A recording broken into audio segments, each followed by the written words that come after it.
father didn't write very often. 2, maybe 3 times a year since I'd come to live in London. His letters were quite formal, usually starting with some news of my mother, and then something about how slow business was in the funeral home.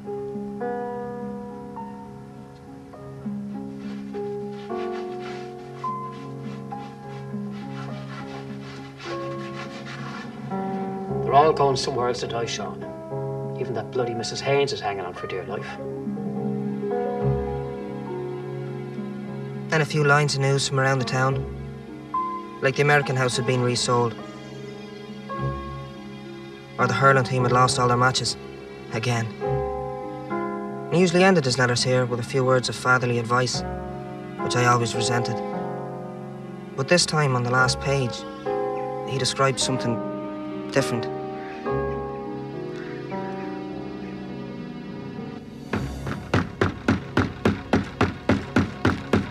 Hello!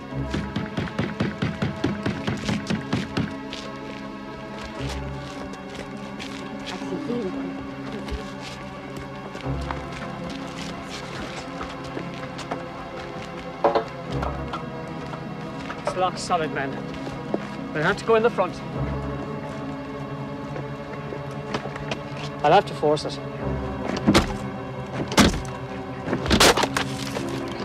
Keep the kids back.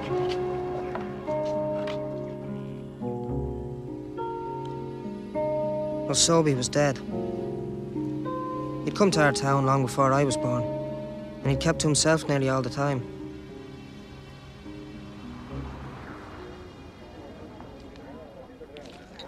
He had no next of kin, so a collection was made to pay for the funeral expenses.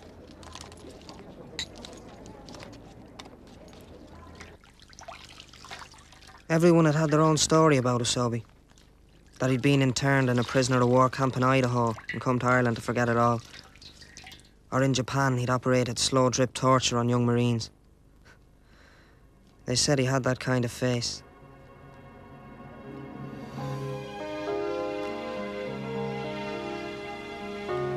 When we were kids, we saw him as a kamikaze pilot who'd gotten cold feet, parachuting out and somehow drifting to our town, as if carried by a magical wave.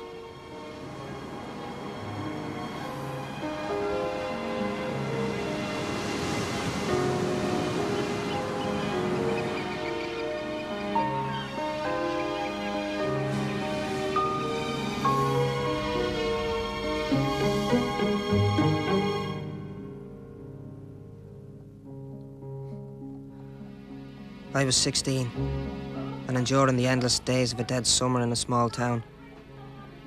Meeting Osobe changed all that. I hoped he'd tell me a wonderful story about his past.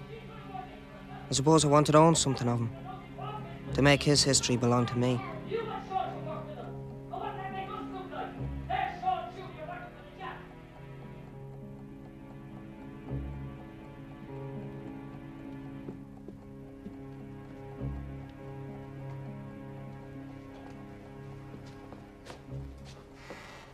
You heard all that?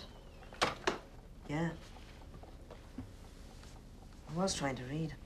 Feels you should be doing better. You're doing a lot of shouting these days. Will you take it? Sure doesn't want me to. I'm asking you to. We need the extra money. It's all right. He'll calm down. All right, son. Doesn't bother me.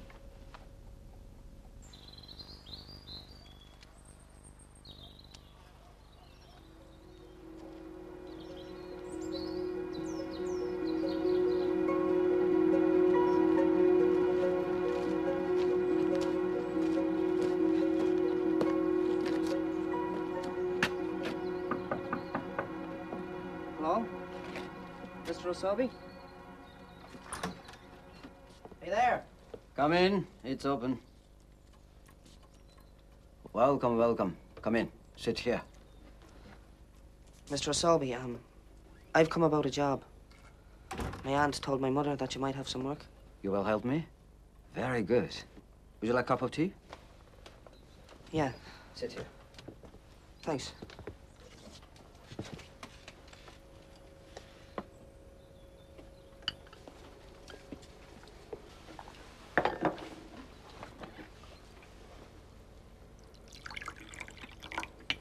Thanks.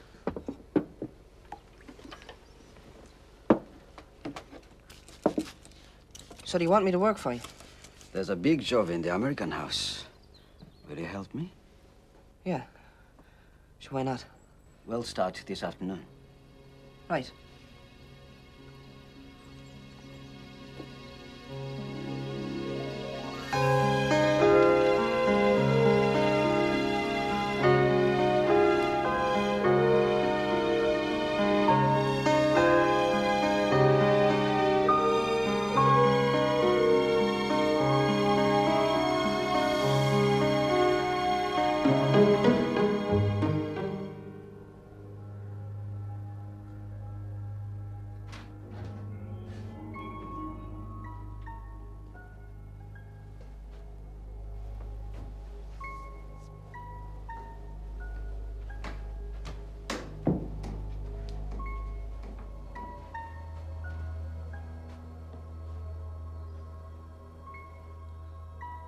The big house had been empty for years.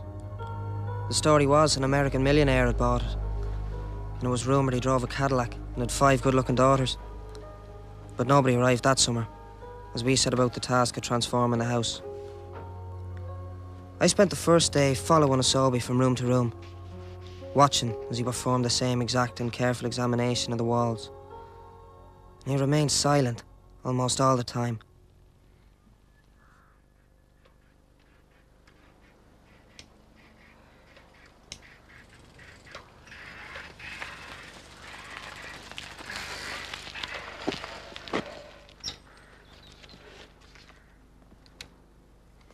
Thanks, Mr. Osobe. Call me just Osobe. We'll start tomorrow at 8 o'clock. Right. Osobe.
Can we eat them now?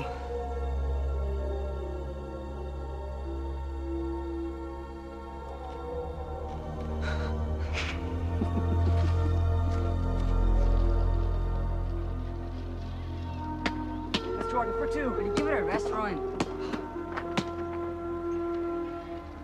You get slanty eyes from wanking too much, Donnelly. I'll get you later, Ryan.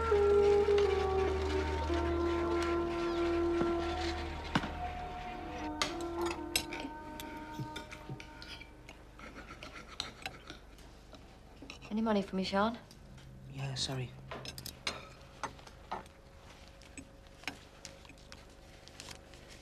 How much is there? He's giving me £60 a week. Is that all? It helps.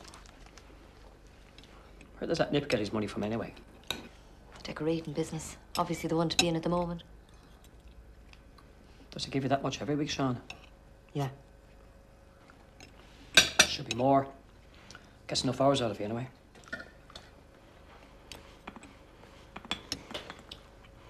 Anyone else? No, thanks.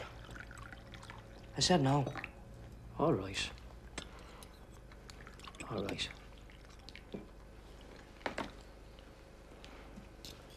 Do you not think he's a bit strange? Probably hiding something. Is he a bit mad, Sean? No, he's not too bad.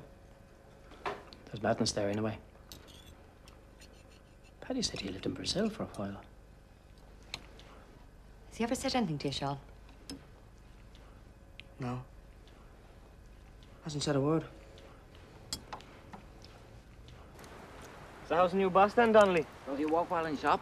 I'll treat you bunk I can say sauce, please. So what's his big secret then, Sean? Well, he was there when it happened, you know. The bomb. In Hiroshima.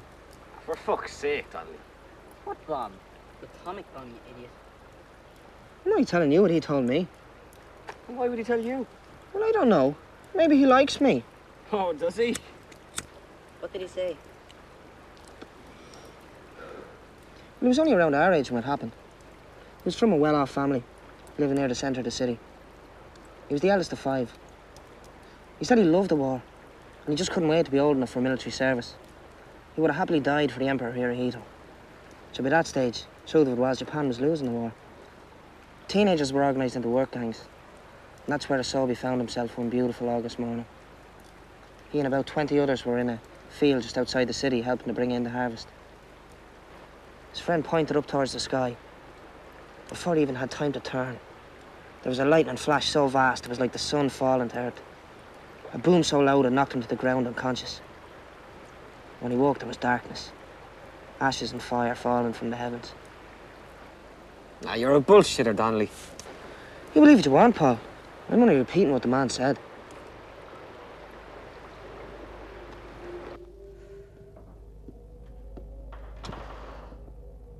Is that you, Sean? Go to bed. I've work in the morning.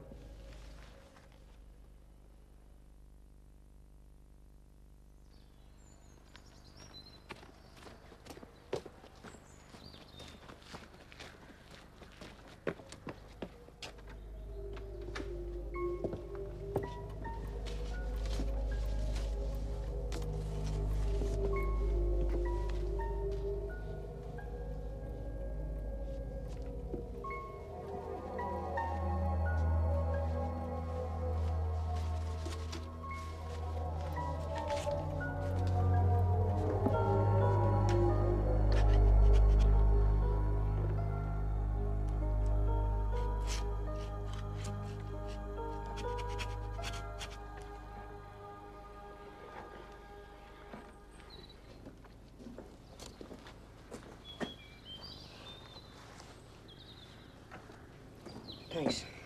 You did a good job.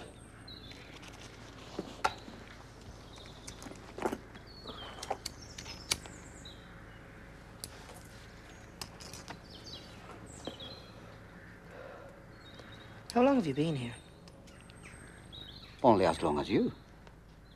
No, I mean, in Ireland. Long time. What was brought you here? I'm a wallpaper man. I try to do a good job here. Yeah, but I mean, why here? We go back to work. You can clean up for tomorrow. Right.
What's Japan like?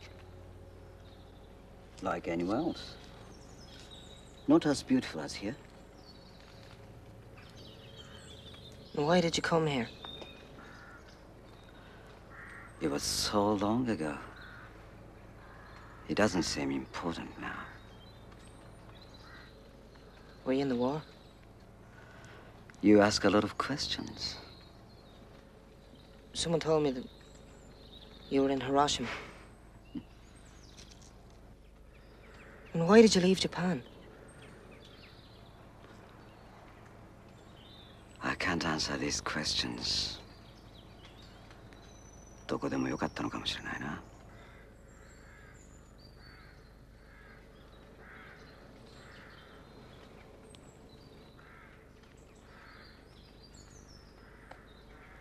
I'll go on in and clear up inside.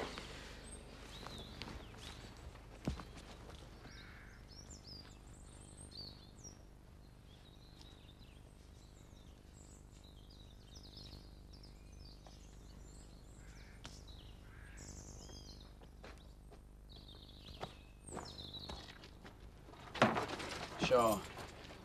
Hiroshima was a sad place. But it's different now. Like many cities, with lots of people. And were you there?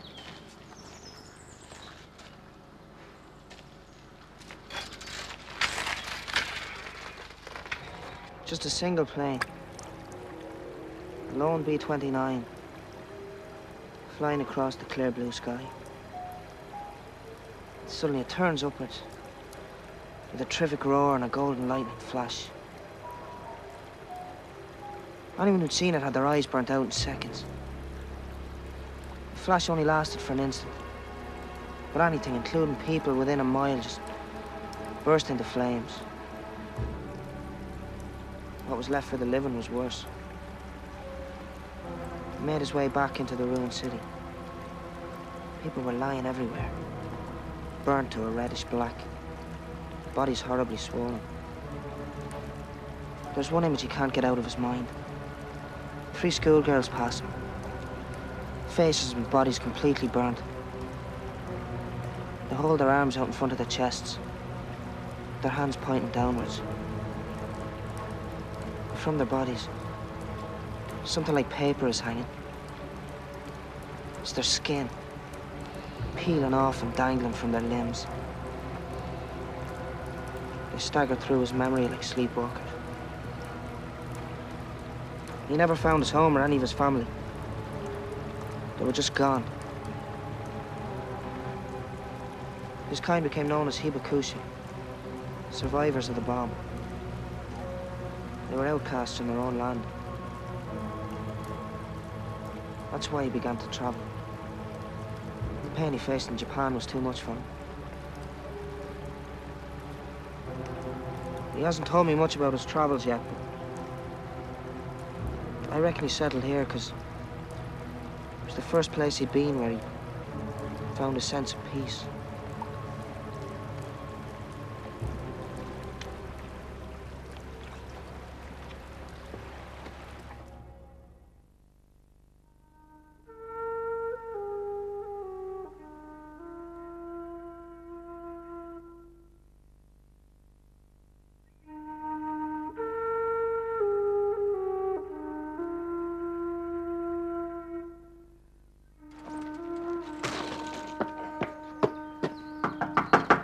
Osobe? Hey there? Sean, go inside.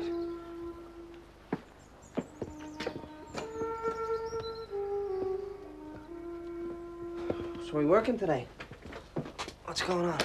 Sean, all the job's done. What?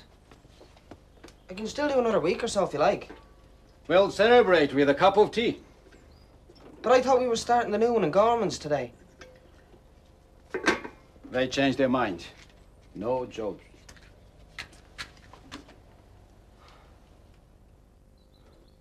Why do you keep changing the wallpaper? I don't know. I like to. You did a good job. Will you go back to school soon? I still have a few weeks. Will you help me again if I find a job for you? Do you hate Americans? Why? For what they did to your country. What is important for me is making a good job with the wallpaper. That is important. Huh?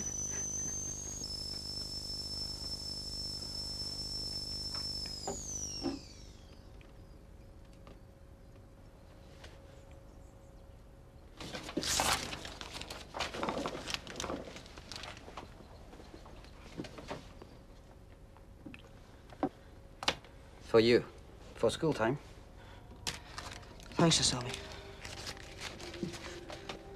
I better go. I'm going. Yeah. Come back for a visit.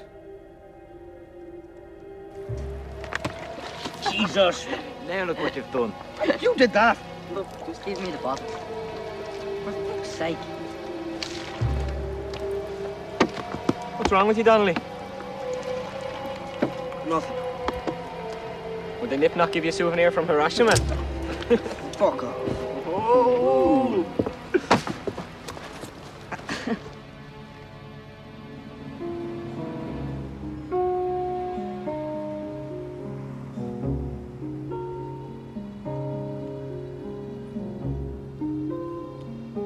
I couldn't bring myself to visit him again after that day. A little over a year later, I finished school and took a plane to London.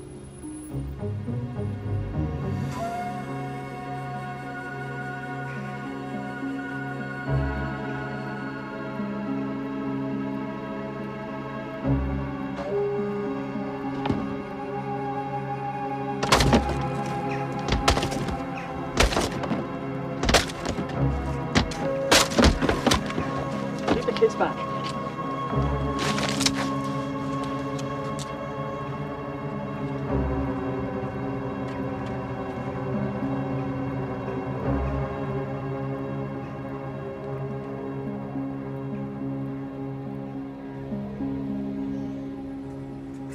More or less everyone now was sure he'd been a victim of Hiroshima. People said he'd been trying to wallpaper out the memory of the bomb. But my father had found no clues in the cottage. No letters. No medical papers. Nothing. Nothing at all to indicate why Osobe had come to our town.